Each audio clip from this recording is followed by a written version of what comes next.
الحمد لله نحمده ونستعينه ونستغفره ونؤمن به ونتوكل عليه ونعوذ بالله من شرور أنفسنا ومن سيئات أعمالنا من يهده الله فلا مضل له ومن يضلله فلا هادي له ونشهد أن لا إله إلا الله وحده لا شريك له ونشهد أن محمدا عبده ورسوله وصلى الله عليه وعلى آله وأصحابه وسلم. قال الله تبارك وتعالى في القرآن المجيد: أعوذ بالله من الشيطان الرجيم، بسم الله الرحمن الرحيم. يا أيها الذين آمنوا إذا نودي للصلاة من يوم الجمعة فاسعوا إلى ذكر الله وذروا البيع ذلكم خير لكم لعلكم تتقون. صدق الله العلي العظيم وصدق رسوله النبي الكريم ونحن على ذلك من الشاهدين والشاکرین والحمد للہ رب العالمین. محترم المقام، واجب الاحترام، معزز بزرگوں، بھائیوں، ساتھیوں، السلام علیکم ورحمۃ اللہ وبرکاتہ. اللہ رب العزت کا بے انتہا احسان، کرم اور فضل کہ جس اللہ نے ہم سب کو ایمان کی نسبت سے ایمان والے گھروں میں پیدا فرمایا، اور مزید یہ کہ اللہ نے ہم سب کو اپنے اس پاک گھر میں آنے کی، بیٹھنے کی، کچھ دیر دین کی غور و فکر کرنے کی اور ایک اہم فریضہ ادا کرنے کی توفیق اور سعادت نصیب فرمائی. اللہ رب العزت ہم سب کے یہاں پر جمع ہونے کو اپنی بارگاہ میں قبول فرمائے اور ہم سب کی دنیا میں ہدایت اور آخرت میں نجات کا ذریعہ بنائیں. اس دنیا میں اللہ رب العزت نے بہت ساری امتوں کو پیدا کیا، اور امتوں کی تعداد یا شمار جو ہے وہ کسی کے علم میں نہیں ہے سوائے اللہ کے، کہ ہم کہہ سکتے ہیں 15 لاکھ، 16 لاکھ، 17 لاکھ، 20 لاکھ تک ہم اپنا اندازہ لگا سکتے ہیں کہ اتنی امتیں اللہ نے دنیا میں پیدا کی ہوں گی. اور اللہ رب العزت نے انبیاء نبینا علیہ السلام کو جو دنیا میں مبعوث فرمایا ہے ان کی تعداد کا بھی ہمیں علم نہیں ہے. ہم یہ اقرار کرتے ہیں اور ہمارا یہ عقیدہ ہے: آمنت باللہ وملائکتہ وکتبہ ورسلہ، کہ میں ایمان لایا اللہ پر اور اس کے فرشتوں پر اور اس کی کتابوں پر اور اس کے رسولوں پر. یہ ہمارا عقیدہ ہے. اس میں ذرا سا بھی ادھر ادھر ہونا خطرے سے خالی نہیں ہے، اور یہ خطرہ کوئی دنیاوی خطرہ نہیں بلکہ ایمانی خطرہ ہے. اور وہیں پر ہم اگر انبیاء علیہ السلام کا یہ عقیدہ ان سے رکھتے ہیں کہ ہم ان تمام انبیاء پر ایمان لاتے ہیں، وہیں پر ایک سوال پیدا ہوتا ہے جب ہمیں علم نہیں کہ انبیاء نبینا علیہ السلام کی تعداد کتنی ہے. اور اکثر یہ مشہور ہے، آپ سب جانتے ہیں کہ 1,24,000 انبیاء علیہ السلام دنیا میں تشریف لائے، یہ مشہور ہے. وہیں علماء، مفسرین اور مورخین لکھتے ہیں کہ جب تم یہ کہو کہ ہم 1,24,000 انبیاء پر ایمان لاتے ہیں، ساتھ میں یہ کہو کہ ہم 1,24,000 کم و بیش، کم یا زیادہ پر ایمان لاتے ہیں. صرف یہ نہ کہو کہ ہم 1,24,000 پر ایمان لاتے ہیں. تعداد کا ہمیں علم نہیں ہے اور گنتی ہمیں پتہ نہیں ہے کتنی ہے. ہمیں اتنا مشہور ہے کہ ہمارے تک اتنا پہنچا کہ 1,24,000. اگر اس سے کم ہوئے تب بھی خطرہ، زیادہ ہوئے تب بھی خطرہ. اگر زیادہ ہوئے تو ہم نے جو 1,24,000 سے زیادہ ہیں ان پر ایمان نہیں لائے. ہم نے اقرار چونکہ کیا ہے ہم 1,24,000 پر ایمان. اگر زیادہ ہو گئے جو زیادہ ان پر ایمان نہیں لایا، یہ ایمان مقبول ایمان نہیں ہے. اگر کم ہوئے تب بھی خطرہ. تو علماء اور مفسرین مورخین لکھتے ہیں کہ جب یہ تم کہو کہ ہم ایمان لاتے انبیاء پر، یا تو یہ کہو کہ ہم تمام انبیاء پر ایمان لاتے ہیں. اگر تمہیں کہنا پڑ جائے 1,24,000 ساتھ میں یہ کہہ دو کم و بیش کم یا زیادہ 1,24,000، اس میں کوئی خطرہ نہیں ہے. یہ دن، آج کا دن، یہ جمعہ کا دن اور جمعہ کی نماز بڑی اہمیت والی ہے اور اس کی بہت بڑی قیمت ہے. جہاں پر امتوں کا سوال آیا کہ ان امتوں میں 3 سب سے بڑی امتیں آئی ہیں، ایک بنی اسرائیل جن میں یہود، اسی طرح نصارہ، عیسائی، اور تیسری بڑی امت مسلمانوں کی. کہ اللہ رب العزت نے اپنے وقت میں ان تمام امتوں کو اختیار دیا کہ تم اپنے لیے ایک دن مقرر کر لو جس دن تم اللہ کی عبادت کرو گے، اور اس دن باقی کوئی کام نہیں ہوگا. کہ یہود نے اپنے لیے سنیچر والا دن منتخب کر لیا. اللہ رب العزت فرمایا کہ تم نے یہ جو سنیچر والا دن مقرر کر لیا یہ ہمارے ہاں مقررہ نہیں تھا.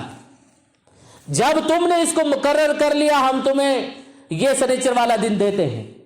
اور روایتوں میں آتا ہے اللہ نے ان سے فرمایا کہ یہ سنیچر والا دن جمعہ کی شام غروب آفتاب سے لے کر سنیچر شام غروب آفتاب تک یہ 24 گھنٹے بنتے ہیں کہ ان 24 گھنٹوں میں تم دنیا کا کوئی دوسرا کام نہیں کر سکتے سوائے میری عبادت کے. یہ یہود سے کہا گیا.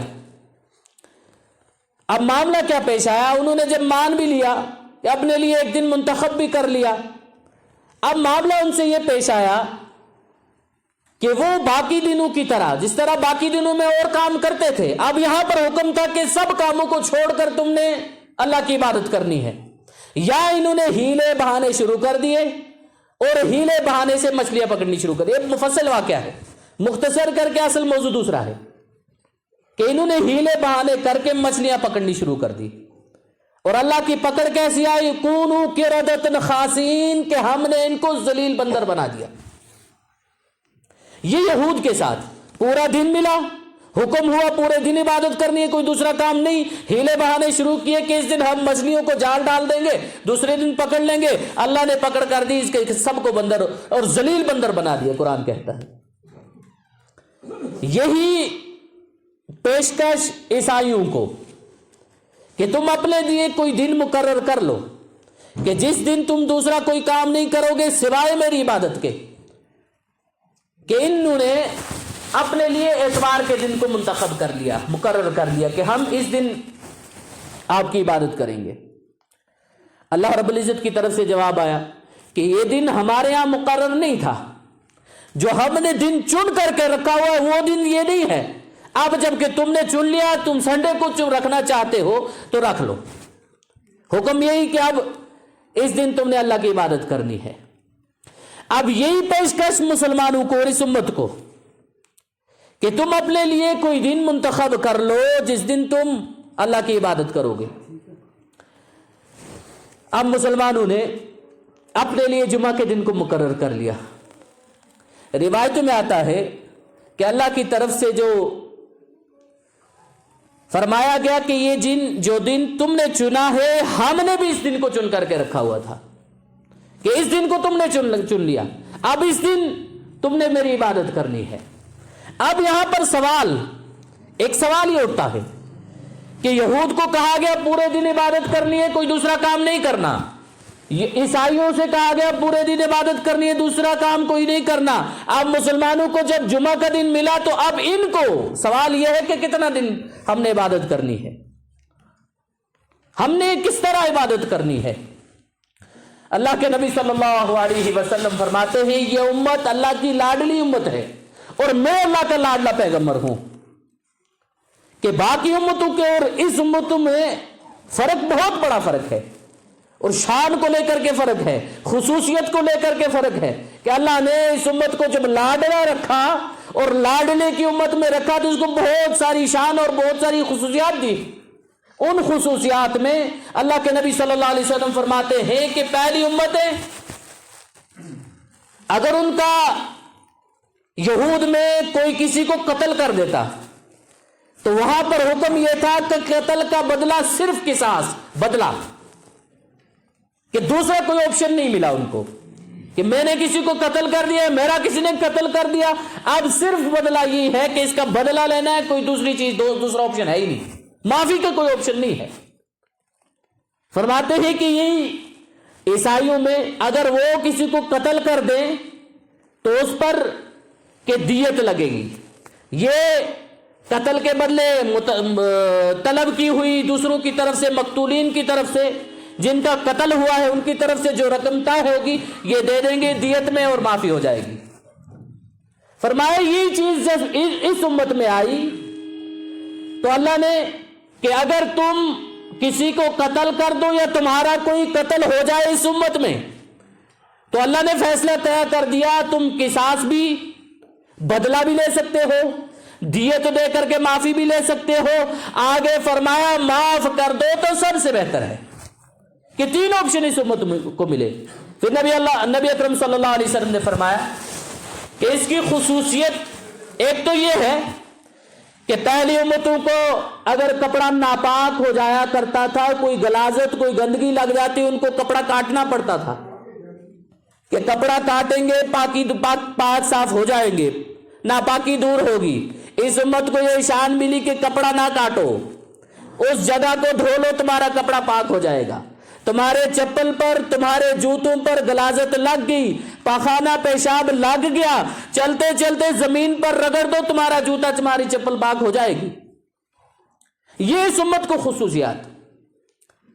اور فرمایا کہ پہلی امتوں کو صرف جو جگہ ان کے لیے منتخب ہوتی، جو عبادت کا منتخب ہوتی کہ اس جگہ تم نے عبادت کرنی ہے، دوسری کسی جگہ جا نہیں سکتے تھے، وہی جمع ہو کر عبادت کرنی ہے۔ اللہ کے نبی صلی اللہ علیہ وسلم نے فرمایا کہ اس امت کو یہ شان ملی کہ فرمایا جعلت لی الارض مسجدا و طہورا، اللہ نے پوری زمین کو ان کے لیے مسجد بنا دیا۔ جہاں پر مرضی آئے، پلین میں ہو نماز پڑھ سکتے ہو، ٹرین میں ہو نماز پڑھ سکتے ہو، بس میں ہو نماز پڑھ سکتے ہو، پیدل ہو نماز پڑھ سکتے ہو، کسی جگہ بھی ہوا میں ہو نماز پڑھ سکتے ہو، حتیٰ کہ کوئی ایسی جگہ جہاں زمین گندی ہے، جگہ بشرطے یہ کہ سجدے کی جگہ گندی نہ ہو، ہاتھ جہاں پہ رکھے جائیں وہ گندگی، وہاں پر گندگی نہ ہو، گھٹنے جہاں پر ٹیکے جائیں اس جگہ گندگی نہ ہو، پاؤں کی جگہ گندگی نہ ہو، باقی نماز پڑھ سکتے ہو، کہ یہ ایک خصوصیت۔ اب سوال یہاں پر کہ جب ان امتوں کو ملا دن، ان کو حکم ہو گیا کہ تم نے سارے دن عبادت کرنی ہے، اب یہاں پر اللہ نے اس سے کتنا وقت مانگا ہے کہ تم نے کتنا، اور یہاں پر ان ساری خصوصیات کو سننے کے بعد، سمجھنے کے بعد ہم یہ سمجھے کہ یہ ہماری کمال ہے، یہ ہماری کمال نہیں ہے، یہ کمال جناب محمد مصطفیٰ صلی اللہ علیہ وسلم کی برکت سے ہے۔ اور بہت سارے ایسے احکامات، بہت سارے ایسے فیصلے جو صحابہ اور خصوصاً نبی اکرم صلی اللہ علیہ وسلم کے صدقے میں ہم تک پہنچے۔ روایتوں میں آتا ہے ام عائشہ صدیقہ تمام ایمان والوں کی اماں جان، کہ ان کے بارے میں آتا ہے کہ ایک مرتبہ سفر کیا نبی اکرم صلی اللہ علیہ وسلم کے ساتھ، اور یہ بڑا تاریخی سفر ہے کہ سفر کر رہی ہیں کہ جہاں پر پڑاؤ ڈالا، پڑاؤ کے بعد اب دوسری منزل کی طرف جانا ہے۔ حضرت ام عائشہ صدیقہ رضی اللہ تعالیٰ عنہ نبی اکرم صلی اللہ علیہ وسلم سے جا کر فرما رہی یا رسول اللہ میرے گلے کا ہار گم ہو گیا۔ ادھر نبی اکرم صلی اللہ علیہ وسلم نے حکم دے دیا کہ اس کے گلے کا ہار ڈھونڈو، صحابہ اس میں لگ گئے۔ روایتوں میں آتا ہے وقت بھی گزر گیا اور صبح قریب ہے کہ جس منزل تک ان کو پہنچ کر کے جانا ہے وہاں پانی بھی ہے، اور جہاں پہ یہ رکے ہوئے ہیں، جہاں پہ ان کو حکم ہے کہ تم یہاں پہ رک کر کے ہار تلاش کرو، وہ پانی نہیں ہے، اور وقت قریب ہے کہ فجر کی نماز کہ صحابہ کو پریشانی ہو گئی کہ اب یہاں پر ہم اپنا وقت اس کام میں لگائے ہوئے ہیں، منزل ہماری وہاں تھی، وہاں پانی کا بھی انتظام ہے یا پانی بھی نہیں ہے، اور ہم قریب ہیں کہ ہماری فجر کی نماز قضا ہو جائے گی۔ اور سب سے بڑی صحابہ کو جو پریشانی تھی ہماری تو ہوگی، ساتھ میں نبی اکرم صلی اللہ علیہ وسلم کی نماز بھی قضا ہو جائے گی۔ اور یہ پریشانی کہ اس پریشانی کی وجہ سے صحابہ مل کر کے حضرت ابو بکر صدیق رضی اللہ عنہ کے پاس آ گئے، فرمایا ابو بکر تیری بیٹی کی وجہ سے یہ معاملہ پیش آیا ہے، برا بلا کہنے لگے، روایت میں آتا ہے۔ ادھر ام عائشہ صدیقہ رضی اللہ تعالی عنہ فرماتی ہیں کہ ہم جس خیمے میں کہ تشریف فرماتے، نبی اکرم صلی اللہ علیہ وسلم میری ران پر اپنا سر مبارک رکھ کر آرام فرما رہے تھے، ادھر سے حضرت ابو بکر صدیق رضی اللہ عنہ اندر داخل ہوئے، آ کر کے غصہ کرنے لگے، ڈانٹنے لگے، اور فرماتی ہیں ڈانٹنا ایسا تھا کہ ہلکی آواز مگر الفاظ میں بڑی شدت، کہ اونچا آواز نکال نہیں رہی کہ کہیں نبی اکرم صلی اللہ علیہ وسلم بیدار نہ ہو جائیں۔ فرماتی ہیں کہ ڈانٹتے ڈانٹتے کافی مدت تک ڈانٹتے رہے، اتنا غصہ ہے کہ میرے نزدیک آ کر کے مجھے چونٹیاں کاٹنے لگے، دبانے لگے، اور اس شدت سے دبایا کہ میں ہلتی نہیں ہوں، کہیں نبی اکرم صلی اللہ علیہ وسلم بیدار نہ ہو جائے۔ اچانک نبی اکرم صلی اللہ علیہ وسلم بیدار ہو جاتے ہیں۔ پوچھا ابو بکر صدیق کیا معاملہ ہے؟ فرمایا رسول اللہ صلی اللہ علیہ وسلم سب صحابہ میں بڑی پریشانی پھیل چکی ہے کہ ہماری نماز قضا ہو جائے گی، پانی ہے ہی نہیں، ہم کیا کریں؟ اس وقت تک کہ اس کا جو نچوڑ یا جو اس کا فیصلہ تھا وہ ابھی تک نہیں اترا تھا۔ نبی اکرم صلی اللہ علیہ وسلم نے فرمایا ابو بکر پریشان نہ ہو، اللہ اس کا فیصلہ بھی کر دے گا، اور اس پر بھی اللہ معاملے کو حل کر دے گا، اس معاملے کو بھی۔ روایتوں میں آتا فرماتی ہے کہ حضرت نبی اکرم صلی اللہ علیہ وسلم کے چہرے مبارک پر وحی کے آثار نظر آنے لگے، اور آپ صلی اللہ علیہ وسلم نے اپنی چادر اٹھائی، جا کر کے بیٹھ گئے، لیٹ گئے۔ کچھ دیر لیٹنے کے بعد اٹھے، ان کا چہرہ مبارک روشن تھا، خوشی سے روشن تھا۔ فرمایا ابو بکر اس معاملے کا اللہ نے حل نکال دیا، حل اللہ نے پیش کر دیا ہے، بتا دیا ہے کہ اس معاملے کا حل کیا ہوگا۔ فرمایا اللہ نے قرآن اتار دیا، آیت اتار دی، فَإِن لَّمْ تَجِدُوا فَتَيَمَّمُوا صَعِيدًا فَإِن لَّمْ تَجِدُوا مَاءً فَتَيَمَّمُوا صَعِيدًا طَيِّبًا فَامْسَحُوا بِوُجُوهِكُمْ وَأَيْدِيكُمْ، کہ زمین پر تم چل رہے، پانی کا انتظام نہیں ہے، زمین پر ہاتھ مارو، تیمم کر لو۔ کہ یہ مسئلہ بھی پوری امت کے لیے حل کر دیا۔ یہاں پر مفسرین محدثین فرماتے ہیں اللہ چاہتے تو ہار کا، اب روایتوں میں آتا ہے نبی اکرم صلی اللہ علیہ وسلم نے حکم دیا تیمم کر لو، نماز ہوئی، آگے کا فیصلہ ہو گیا کہ نکلو، اپنی سواریاں نکالو، سواری کھڑی کی، ام عائشہ صدیقہ رضی اللہ عنہا کی اس سواری کے نیچے ہار پڑا ہوا تھا، ہار بھی مل گیا۔ اب مفسرین محدثین فرماتے ہیں کہ یہ اللہ کی حکمت، کہ اللہ کر سکتے تھے کہ وہی آ جاتی فلاں جگہ پر جا کر ہار ڈھونڈو مل جائے گا، اللہ نے یہ نہیں کیا، بلکہ یہ کیا کہ اس حل کو نکال کر کے اس کا ایک متبادل طریقہ بتا دیا۔ پانی نہیں ہے، تمہیں کوئی دشمن کا خطرہ ہے، تمہارے پاس پانی موجود نہیں ہے، تم تیمم کر کے نماز پڑھ سکتے ہو، مٹی پر ہاتھ مار کر کے تم عبادت کر سکتے ہو۔ اور فرماتے ہیں کہ یہ جو ہمیں جو یہاں پر ہمارے ساتھ معاملہ پیش آیا، یہ اللہ نے جو فیصلہ کیا پوری آخر تک آنے والے امتی کے لیے اللہ نے آسانیاں پیدا کر دی، کہ ام عائشہ صدیقہ رضی اللہ عنہ کے صدقے میں ہے۔ اور اب سوال یہاں پر وہی کہ اللہ نے ہم سے کتنا وقت مانگا کہ تمہیں دن ملا، یہودیوں کو بھی ملا، عیسائیوں کو بھی، تمہیں ملا، کتنا وقت مانگا؟ قرآن کہتا ہے یا ایھا الذین آمنوا اذا نودی للصلاۃ من یوم الجمعہ فاسعوا الی ذکر اللہ، کہ تمہارا وقت شروع ہوگا، اے ایمان والو جو ایمان لائے ہو، جب تمہیں مؤذن منادی پکارے تمہیں نماز جمعہ کے لیے، فرمایا اللہ کے ذکر کے لیے دوڑو، یہاں سے وقت شروع ہو گیا۔ اور منادی کب پکارتا ہے؟ جمعہ کے دن 1:12 بجے جو وقت شروع ہوتا ہے اس وقت آزان ہوتی ہے، ایک خطبے کے وقت آزان ہوتی ہے۔ اصل جو آزان تھی وہ ایک ہی تھی نبی اکرم صلی اللہ علیہ وسلم کے زمانے میں، جو خطبے سے پہلے ہوتی ہے، یہی آزان تھی۔ اور یہ حضرت ابوبکر صدیق رضی اللہ عنہ کے زمانے میں ایک رہی، حضرت عمر بن خطاب رضی اللہ تعالیٰ عنہ کے زمانے میں صرف ایک آزان رہی، اس کے بعد حضرت عثمان غنی رضی اللہ عنہ کا زمانہ آیا، صحابہ کے مشورے سے انہوں نے دوسری اذان مقرر کی ہے۔ اور یہاں پر ہم یہ نہ سمجھیں کہ یہ اپنے خود سے بنائی ہوئی ہے یا اس پر عمل کرنا کوئی ضروری نہیں ہے۔ اللہ کے نبی صلی اللہ علیہ وسلم نے فرمایا میری سنت کی اتباع میرے خلفائے راشدین کی بھی اتباع ہے، اور خلفائے راشدین کی اتباع میری اتباع میں ہے کہ تم نے ان کی بھی اتباع کرنی ہے۔ اور وجہ کیا تھی کہ اس وقت جب ایک اذان تھی تب آبادی مسلمانوں کی اتنی نہیں تھی۔ جب دوسری اذان کے مشورہ ہوا، طے ہوا کہ اذان پہلی اذان ہوگی، وہ اس کی وجہ فرماتے ہیں کہ اب مسلمان بڑھ چکے تھے، ان کی آبادیاں بڑھ چکی تھی، اور مدینہ سے، مکہ سے، مسجد نبی سے دور دور تک مسلمان آباد تھے۔ ادھر قرآن نے حکم دے دیا یا ایھا الذین آمنوا اذا نودی للصلاۃ من یوم الجمعہ، جب منادی آواز دے، اذان دے، دوڑو اللہ کے ذکر کے لیے، اور اللہ کے ذکر سے مراد نماز کے لیے، نماز جمعہ کے لیے، فوراً کہ سب کام کاج چھوڑ دو۔ آگے فرمایا وذروا البیع، کہ خرید و فروخت کو چھوڑ دو۔ اب یہاں پر حکم ہو گیا کہ دوڑو جلدی۔ اب جو دور کے رہنے والے ہیں وہ اس دوران اذان کے سننے کے بعد فوراً نماز کے لیے شامل نہیں ہو سکتے تھے۔ فرمایا اس کے لیے دوسری اذان مقرر کر لی کہ اذان ہوگی، تیاری ہوگی، تب جا کر کے وہ آسانی سے سارے مسلمان، دور کے رہنے والے، پاس کے رہنے والے، سارے وہاں پر جمع ہو سکتے ہیں۔ اب یہاں پر کہ اس سوال کا جواب ملا کہ ہمیں کتنا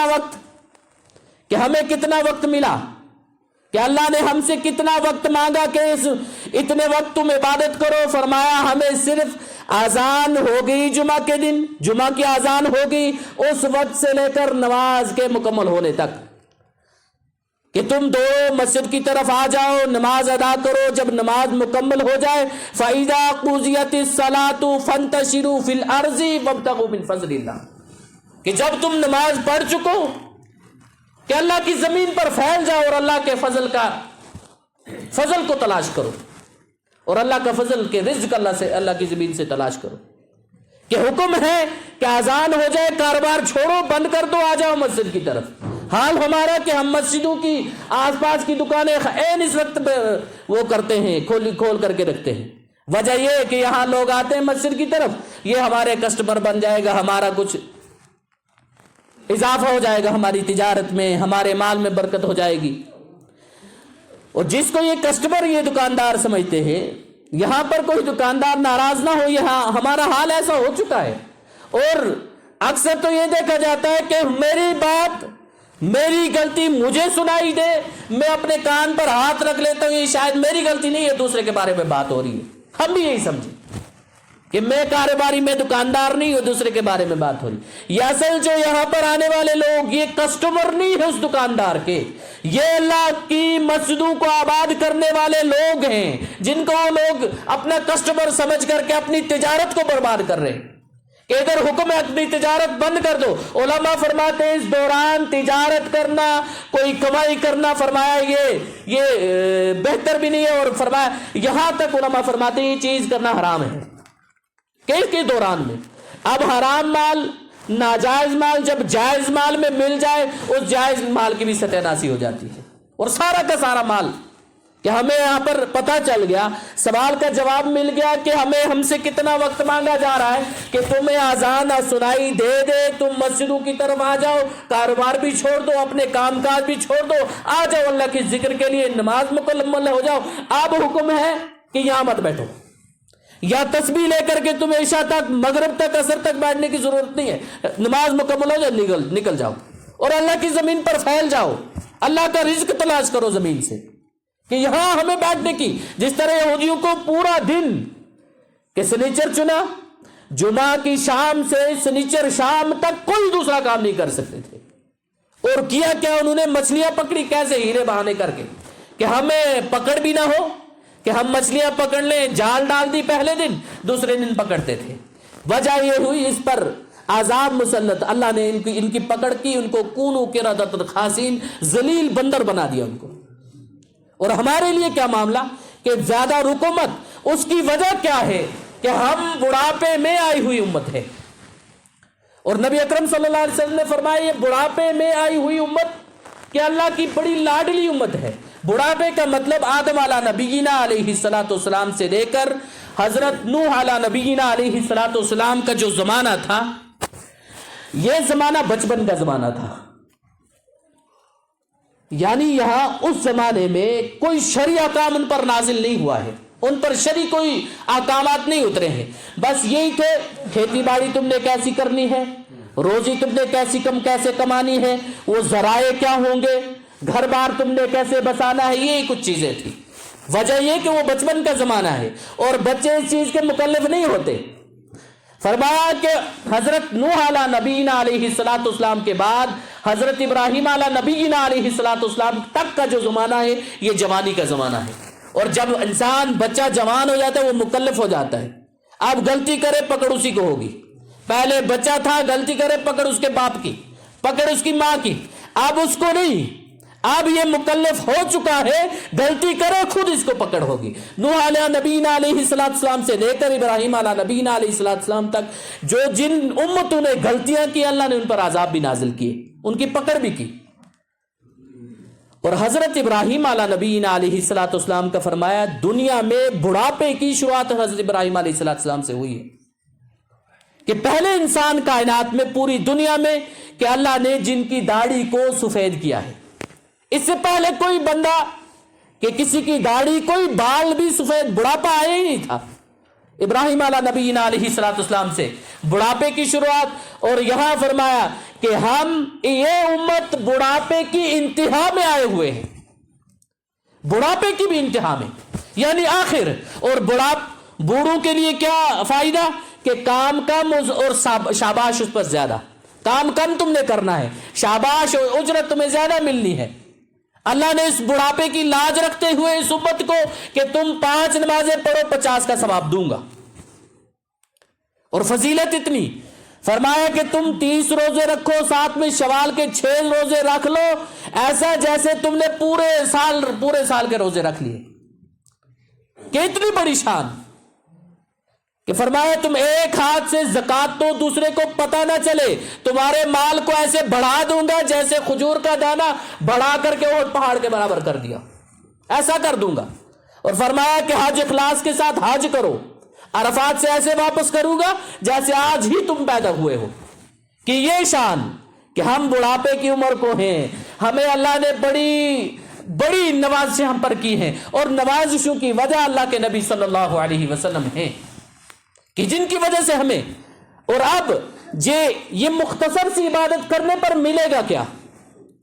علماء فرماتے ہیں کہ نبی اکرم صلی اللہ علیہ وسلم نے فرمایا جس کا مفہوم خلاصہ، جمعہ کی شب جمعہ اور جمعہ کے دن جو انتقال کر جائے اللہ رب العزت اس کو عذاب قبر کے فتنے سے محفوظ رکھتے ہیں. اور فرمایا علماء نے عذاب قبر کا جو فتنہ ہے وہ سوال اور جواب ہے. یہاں پر ہمارے محدثین نے بڑی محنتیں کی ہیں.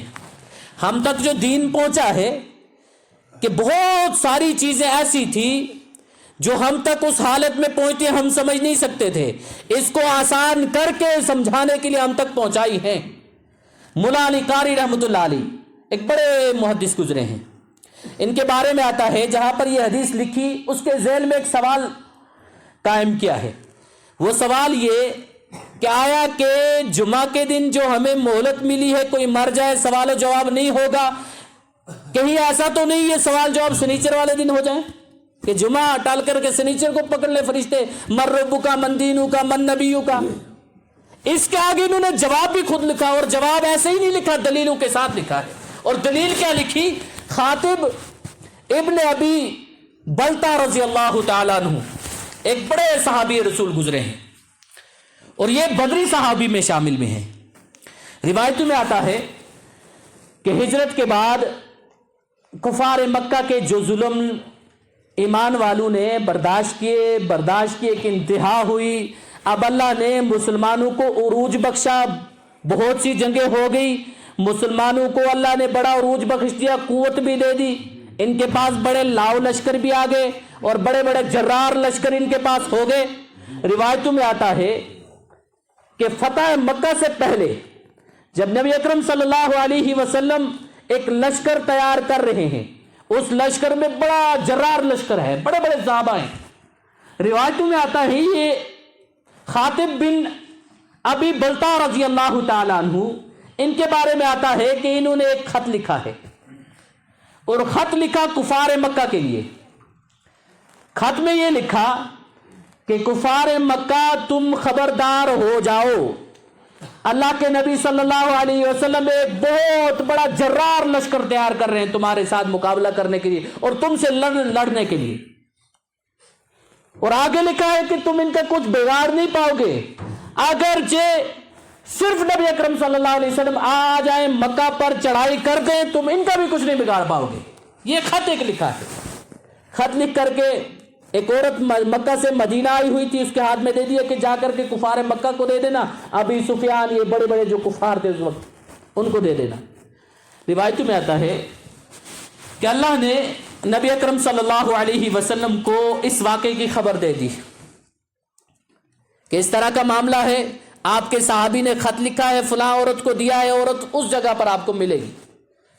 اللہ کے نبی صلی اللہ علیہ وسلم نے حضرت علی کرم اللہ وجہہ کو یہ واقعہ مولا علی قاری رحمۃ اللہ علیہ اس جواب کے لیے لکھ رہے ہیں کہ جو سوال انہوں نے خود کھڑا کیا کہ جمعہ کے دن بخشش ہو جائے گی یا عذاب اس دن نہیں ہوگا، عذاب قبر کا فتنہ نہیں ہوگا، سوال جواب نہیں ہوں گے، کہیں ایسا تو نہیں سنیچرے والے دن اللہ پکڑ کر لیں، اللہ کے فرشتے آ کر کے پکڑ لیں من ربو کا من دینو کا، کہ اس کے سوال کے جواب میں انہوں نے اپنا جواب اور دلیلوں کے ساتھ جواب اس کا واقعہ سنا رہے. اللہ کے نبی صلی اللہ علیہ وسلم نے حضرت علی کرم اللہ وجہہ کو اور ایک اور صحابی کو اس عورت کی طرف بھیجا. عورت کو انہوں نے پکڑا، اس سے وہ خط لیا، خط کو آ کر کے نبی اکرم صلی اللہ علیہ وسلم کے سپرد کر دیا.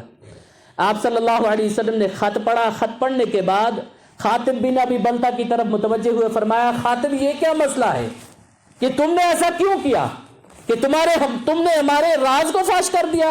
اتنا کہنا تھا ادھر حضرت عمر رضی اللہ تعالیٰ عنہ کھڑے ہو گئے، بڑے جلالی تھے، کھڑے ہو گئے یا رسول اللہ صلی اللہ علیہ وسلم حکم دے میں اس منافق کا سر قلم کر دوں. اللہ کے نبی صلی اللہ علیہ وسلم نے فرمایا رک جاؤ. ادھر متوجہ ہوئے خاطب بن ابی بلتا کی طرف کہ کیا ماجرا ہے، تم نے ہمارا راز فاش کر دیا. یہ فرماتے یا رسول اللہ صلی اللہ علیہ وسلم میں منافق نہیں ہوں، میں نے خط جو لکھا ہے میں اصل پردیسی ہوں، یمن سے آیا مکہ رہنے کے لیے، ایمان مکہ میں لے آیا، آپ کو حکم ہوا ہجرت کرنے کا، آپ کے ساتھ مدینہ آ گیا.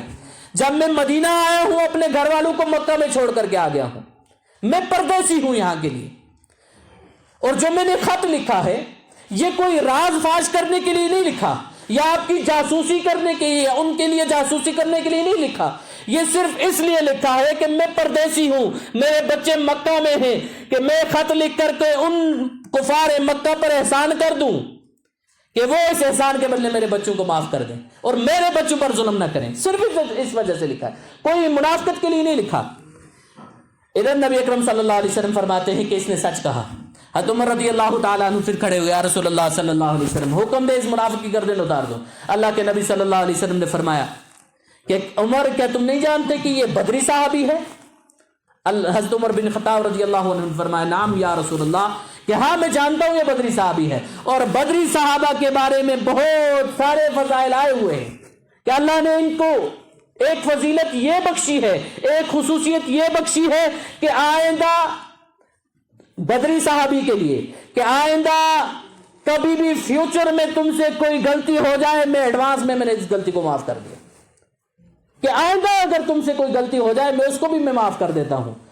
کہ یہاں پر یہ جواب کہ اللہ کا فیصلہ جہاں پر عذاب کو روکنے کا وہ فیصلہ دائمی ہے، اور یہاں پر امت کو کیا ملا، ایک مختصر وقت میں اللہ کے نبی صلی اللہ علیہ وسلم نے فرمایا کہ اس میں کچھ اعمال ہیں، اعمال کا میں مختصر کر کے تھوڑا سا وقت ہو چکا ہے، اب مختصر کے اصل چیز پر میں پہنچتا ہوں کہ یہاں پر نبی اکرم صلی اللہ علیہ وسلم نے کچھ اعمال بتائے ہیں کہ اس مختصر میں مختصر عمل کر کے تم اللہ کی رحمتوں کو لے سکتے ہو. ان میں یہ ہے کہ جمعہ کے دن گھر سے تیار ہو کر کے غسل کر کے جو گھر سے نکلا، عمدہ لباس پہن کر کے گھر سے نکلا، عطر یا خوشبو لگا کر کے اگر میسر ہے لگا کر کے گھر سے نکلا، مسجد میں آیا، کسی کو تکلیف دیے بنا آگے صف میں آ کر کے بیٹھ گیا.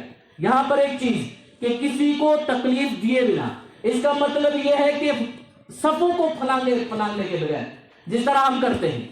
اور صفوں کو تب پھلانگا جاتا ہے جب پہلے آنے والے اپنے ثواب کو سمجھتے نہیں، آگے جگہ خالی چھوڑ کر کے پیچھے بیٹھ جاتے ہیں، اور پیچھے آنے والا مجبور ہے، پیچھے جگہ نہیں ہے، اس نے صفوں میں آگے آنا ہے اور پھلانگ کر کے آئے گا.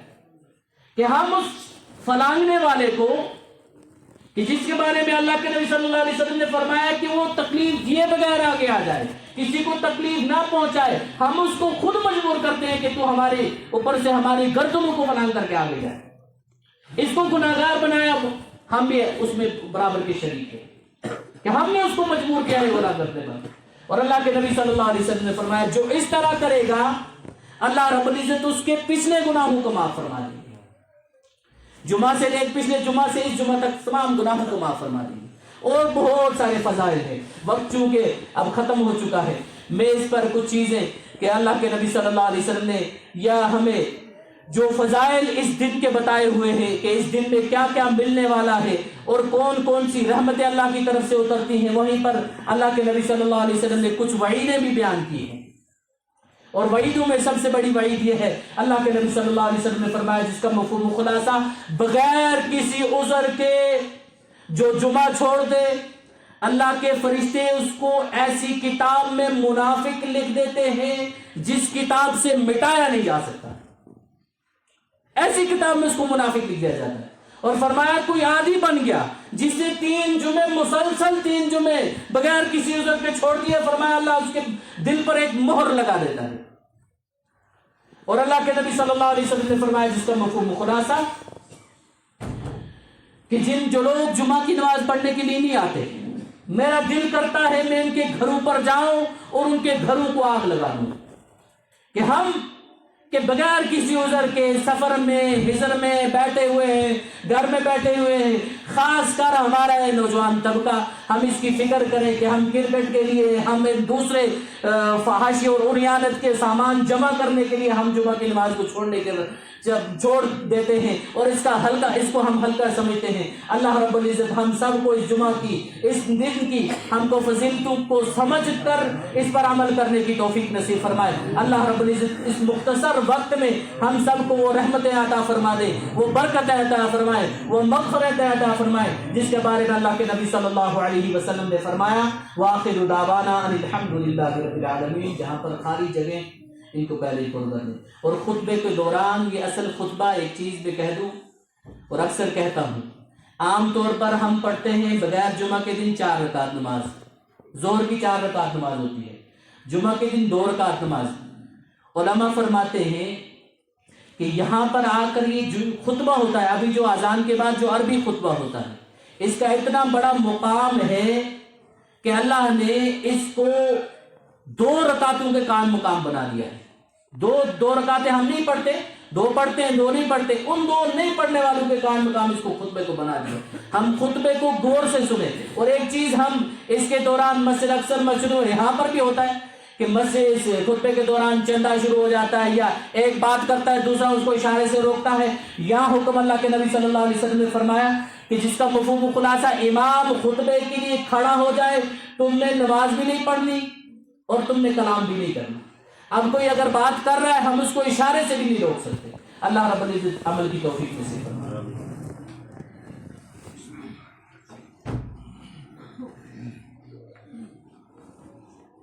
اللہ اکبر اللہ